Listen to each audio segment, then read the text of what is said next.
बातमी सविस्तर आहे। गेल्या अनेक दिवसांपासून मुंबई पालिकेच्या वतीनं दादर स्टेशन परिसरातल्या फेरीवाले आणि भाजी विक्रेत्यांवरती कारवाई सुरू आहे। आज पहाटे 3 वाजता पोलिसांच्या बंदोबस्तात पालिकेच्या वतीनं कारवाई करण्यात आली आहे। सकाळी 7 पर्यंत परवानगी देण्यात यावी अशी मागणी भाजी विक्रेत्यांची आहे आणि त्याच अनुषंगानं आता फेरीवाले आणि भाजी विक्रेत्यांवर कारवाई केली जाते आहे।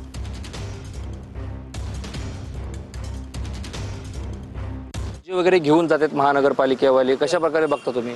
आता काय बघा, शेतकऱ्यांचा माल आहे साहेब, तिकडे शेतकऱ्यांना द्यायला आम्हाला पैसे नाही आहेत। आमचा एक कोथिंबीर धनिया येते इकडे, शेतकऱ्यांना द्यायला पैसे नाही आहेत। शेतकरी याच्यात बेजार झालेला आहे। मग नाशिक मार्केटमधून पण शेतकऱ्यांचा माल रिटर्न चालला आहे।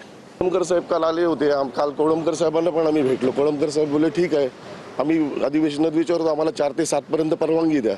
7 वाजेपर्यंत तर कोण पब्लिक येत नाही रोडला, 7च्या नंतरच येतं।